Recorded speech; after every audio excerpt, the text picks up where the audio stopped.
Well, there has been kind of difficult days within the Xbox gaming community and Microsoft gaming community, and we got some horrible news within Microsoft. And let's get some perspective first here. It is normal to hear companies doing layoff. Layoff is not something illegal. Layoffs are due a necessity because a company, you don't create a company to give away things for free or not having like a in mind for not thinking on profit if you're not a non-profit organization. So for profit organization needs to have some reorganization, some restructuring.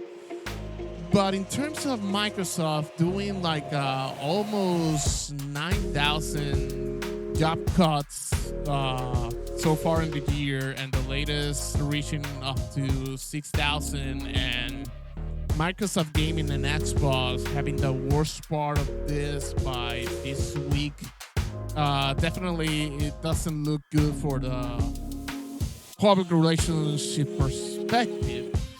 But I think that it will be not fair if I don't include the big news back in June 2025, and it was the celebration of 20 years of partnership between Microsoft and AMD, particularly with Xbox, and all the graphical processing that all the hardware from Xbox, starting from the Xbox 360, was had or was indeed power up by all things that come from AMD.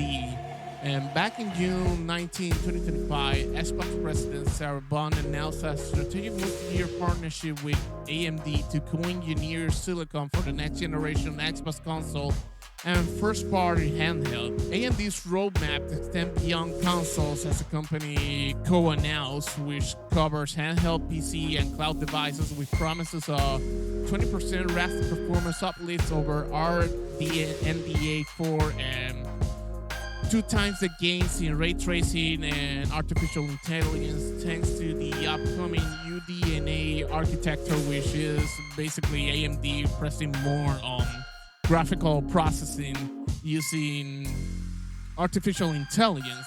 So this is the way that Microsoft, Xbox, and AMD celebrated 20 years of partnership, reassuring that the future of Xbox hardware will include, of course, more processing, more AMD. It has with a tease of two devices, like a living room console and a handheld, both fully backward compatible with the existing Xbox library. And this marks a turnaround from earlier 2025's rumor that first-party handsets were shelved.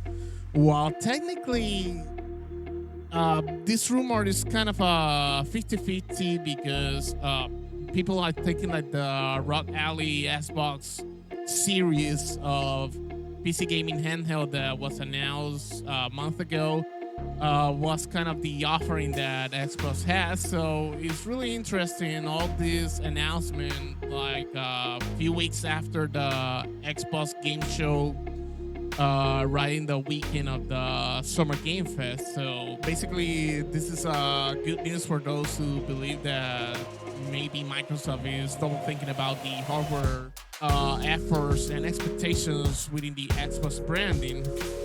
And yes, this marks a turnaround from earlier 2025 rumors, like I said before. And on the other side, or at least in the side of AMD, CEO Lisa Su confirmed that the handheld will be real.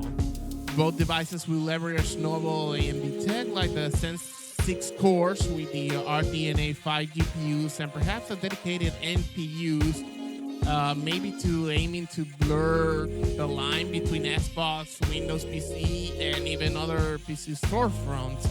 And yes, we heard about the rumor that maybe the next Xbox console is a hybrid of a console and a PC, or a PC fully dedicated on gaming and will have a special Windows version that will be completely gaming only.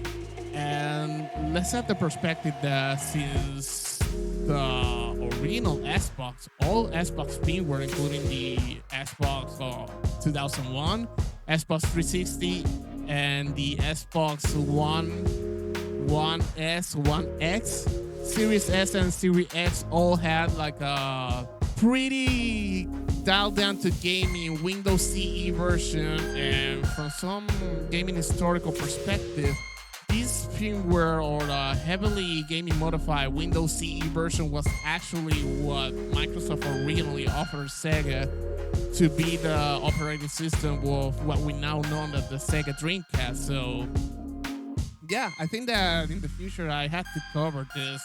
Definitely it's something interesting to highlight for gaming history, and including Microsoft history as a pioneer or a big face in the gaming. And with this, we go a little 2 weeks later, and by July 2, Microsoft confirming the rumors that it was cutting out like 9,000 jobs, or the 4% of its global workforce, which last time it was checked, it was around 228,000 employees globally, and the significant impact, or at least 6,000 of those jobs, impacted Microsoft Gaming and Xbox Game Studio and all the umbrella of internal teams. Microsoft Gaming CEO Phil Spencer called it a move to remove layers of management, streamline operation, and focus on high priority growth areas, even though the Xbox Gaming hours and players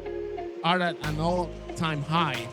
And not only that, Microsoft performance at the New York stock is also all-time high, and I think it's one of the top 5 profitable companies of this year, 2025, which, like I said at the beginning of this section, definitely is not a good look in the public relationship eyes.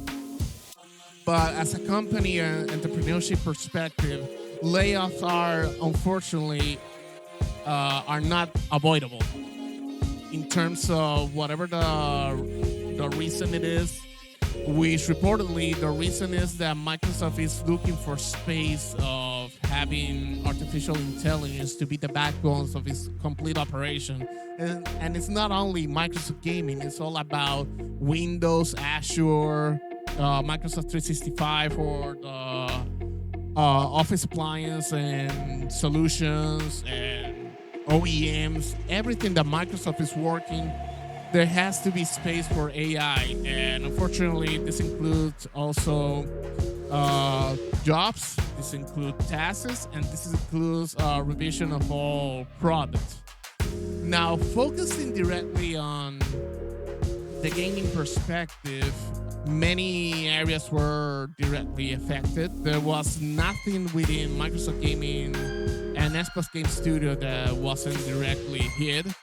There has been report that of all the Xbox Gaming Studios and Activision Blizzard, of course, the worst teams that got the big impact were ZeniMax from Activision, Raven. Call of Duty Warzone is made by almost the principal studios behind many of the Call of Duty sub-series, but Raven is kind of the main team behind Call of Duty Warzone. That was the team within Activision that got hit hard. Third 10, the people behind Forza series games. The team of Keen, the makers of Candy Crush, were also impacted. And there were like a closure of a studio named The Initiative, which basically were founded, or the main task that the studio had was collaborating with Crystal Dynamics for making the reboot of Perfect Dark, which effectively got canceled. Also, Rare was impacted, and Everwild, new intellectual property that was in development, and the first one since the remake or reboot of Battletoads and Sea of Thieves got canceled. Also, another game that got canceled was ZeniMax Online's multiplayer online game that apparently even Phil Spencer was really upbeat about it, and unfortunately it will never see the light of the day. Also, there was kind of a confusion between many fans and Kojima Productions. There was kind of a confusion between fans and gaming fans on why all these layoffs and cuts within Microsoft Gaming should have affected OD. For those who doesn't know, OD is the upcoming horror game from Kojima Production, which will include top Hollywood star as protagonist. And the confusion was that the game is slated to be Xbox Game Pass Cloud exclusive. But the confusion was that no, Kojima Production is not part of Xbox Game Studio. It just happened that the team that actually does funding on third-party studios was also affected. And I think it was Romero Games Studio, which they claimed that they had to close its door because Microsoft cut all the funding to a non-named project that was going to be an Xbox exclusive. So the eyes roll on Kojima Productions and OD, but apparently the funding for ODs for now is safe. In my opinion, I don't believe that Kojima or Hideo Kojima, better speaking, will give up on OD. I think that Kojima might take the loss if Xbox or Microsoft Gaming decides to just forgo the game, and maybe Kojima will look for Sony or a established company like Take-Two.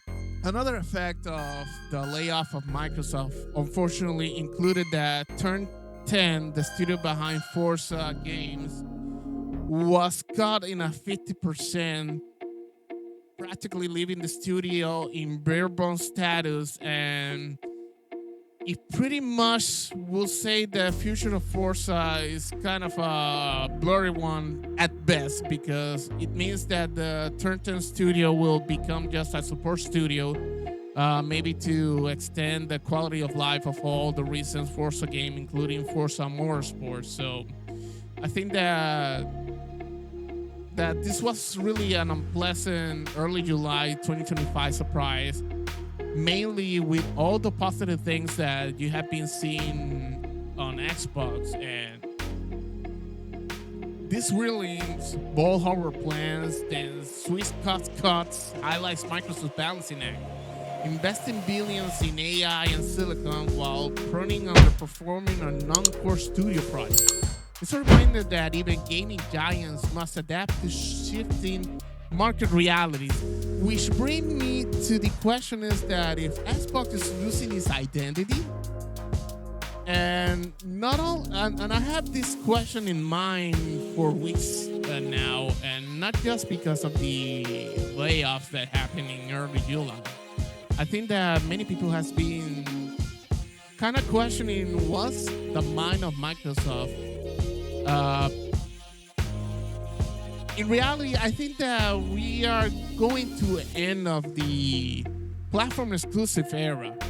I think that one of the key things that people believe that Xbox is losing its identity is the lack of importance of doing more exclusives. And honestly, I think Starfield is the last game that was originally launched on Xbox and has remained Xbox only game, of course, with the exception of PC. But in perspective, a console is still locked in an Xbox console. But I don't think that platform exclusivity should be taken as if Xbox is losing its identity, because if that's the reality of things, or that's our rationality of calling a company losing its identity, I think the PlayStation lost it too when they began publishing their own games to PC via Steam and Epic Games. Yeah, if that's the case, then PlayStation already lost its identity. And I think that there was kind of a twist of event when, surprisingly, Arrowhead Studio announced that an Xbox Series S and X version of Helldivers 2, a completely PlayStation Studio funded game, will be arriving on Xbox Series S and X. No, we're not talking about PC or Microsoft Store PC. We're talking about a video game console, the Xbox Series S and X, and this kind of hit hard in the rationality about using the platform exclusivities as a lack of identities. If we are going to insist about that being a lack of identity, I think that the gaming industry has lost its identity. A few years ago, Square Enix said that exclusivity was detrimental for the business. That is why you will not see more platform exclusive, and Square Enix will go as multi-platform as possible. So I think that Microsoft adopting this kind of thinking or plans, and now surprisingly Sony kind of dial up now, not only launching games to PC but allowing a partner, because let's get a reminder here. Arrowhead Studio is not part of PlayStation Studio. The thing is that Sony invested heavily on Helldivers 2, that while Arrowhead Studio is not part of the PlayStation Studio umbrella, they are kind of attached or having Sony attached on important decisions. So I think that if the idea wasn't from Sony but from Arrowhead on having like a Helldivers 2 Xbox version, I think that if it's not an idea from Sony, Sony has to get their thumbs up or the approval to make things, because yeah, the game existed and is maintained probably because PlayStation is making a cut on the budget and doing some fundings, and of course maybe a good sharing of the profit for all the sales of the game. So there's that, and there's some rumors that Sony might be attempting to have the PlayStation logo attached in an Xbox game case, and I'm welcoming it. I'm welcoming it. I'm not afraid of this brave new world that the gaming industry is heading right now. I think it's for the best for the survival of the gaming. Unfortunately, this will not serve as a deterrence of the prices hiking that the gaming industry is serving, but I think that this is a brave new world. I think that if there ever been a platform identity, I think that the gaming industry is more than ready to make this identity or this element to be called an identity. I think that we have seen the end of it. Which I think that one of the bad things that this could happen is that this kind of will force Nintendo to, at least in the short term, think about if they are heading to a crossroad, if they're decided to have like whole this game being a niche, which historically all Nintendo first studio game is a niche because you can only play Nintendo games with Nintendo hardware. Knowing Nintendo basically for decades, I don't think that they're gonna subdue so easily returning on publishing games. Nintendo is not strange on publishing games. The Legend of Zelda did landed on a non-Nintendo hardware, and what we know now as Super Mario originally was an Atari game, and Donkey Kong was an arcade. So I think that it's not a strange world or a first timer for Nintendo, that we are kind of 40 plus years since the last time Nintendo ever published a game elsewhere from his hardware or without his hand grabs. I don't think that Nintendo is ready for talk about that, and I think that they're gonna do a one last stretch and keeping the niche formula. But hey, they began this about the price hiking or the games that should cost $80 as a premium. So I think that this is kind of a situation when you said be careful what you ask for because you might get it. I think that this is the exact thing for Nintendo, opening the floodgate for having premium AAA games costing $80 for soon.